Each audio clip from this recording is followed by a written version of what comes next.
Welcome back, and in this video I'm going to show you all the files that we're going to be starting with, and we'll have to explore on what is inside, and we'll have to remove all the configuration that we don't need, and we'll have to add our own so as to be able to keep up with what we need only.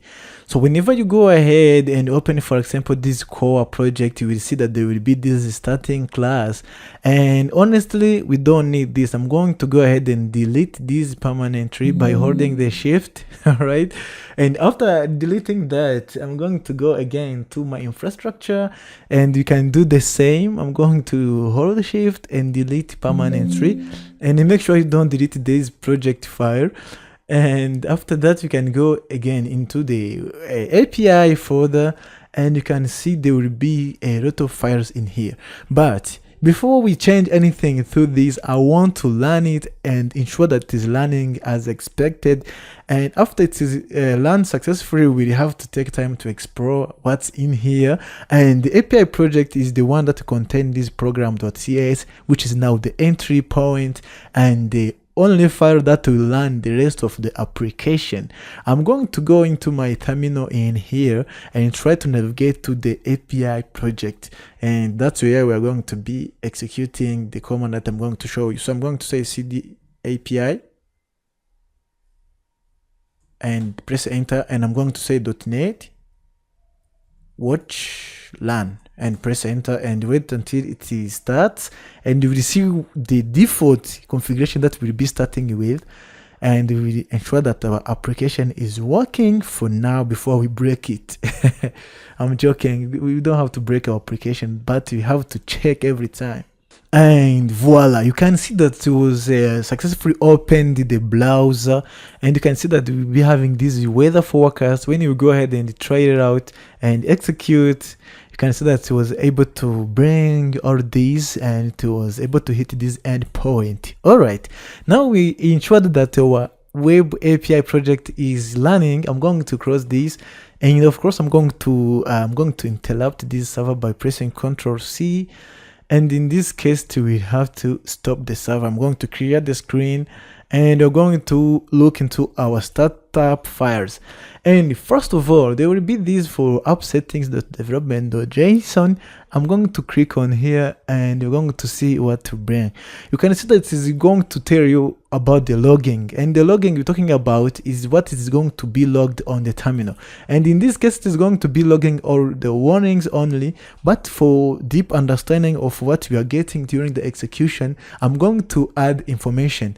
And in this case, it is going to show me all possible information that I will be getting. So whenever I met with any errors or whatever, I will be able to navigate to where it is very easily, because we are getting the full information. Okay, and again, when you go to the properties and you go to the launch settings, this is now where we are going to set our behaviors, because there are some profiles that we don't need in here and other configuration that we don't need to keep using.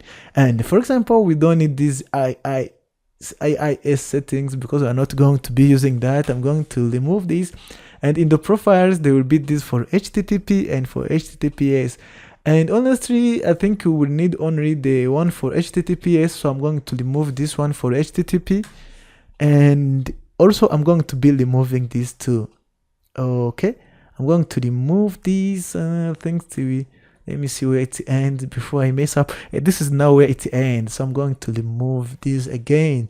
As you are seeing, we remain with only one, and you can see there will be a lot of configuration in here that we can tweak to our need. And you can see that there will be this for launch browser. As I was learning the application, you have seen that the browser was launching itself, and I'm going to go ahead and type force. Okay, I don't want to launch the Swagger as we'll be using the Postman. I'm going to make this as force.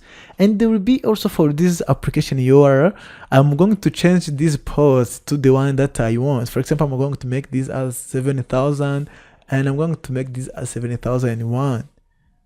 Like this one. Make sure you change these, don't make them equal, because this one is for HTTP and this one will be for HTTP. Without this one will be for HTTPS, and this one will be for HTTP only. And we are now pretty much done with this. Don't forget to save, or you didn't do anything. When you don't save what you changed, it's like you didn't do anything. So make sure to save what you done in here.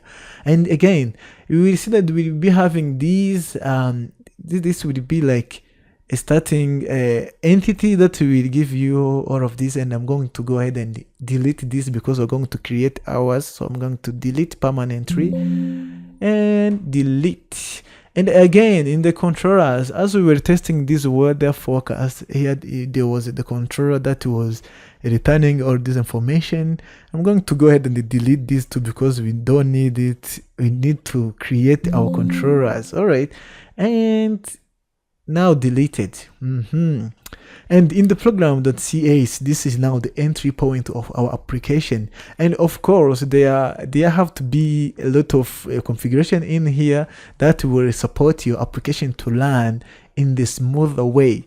And the first thing that we need to do is now to create this builder, and we assign this to the builder variable, and this builder will be the one that is going to be helping us until we learn our app. And this is how it is going to work. After building this builder from this create builder, for example, if you go here and press Ctrl and you click here, you can see that there will be a bunch of things that will be needed for this builder.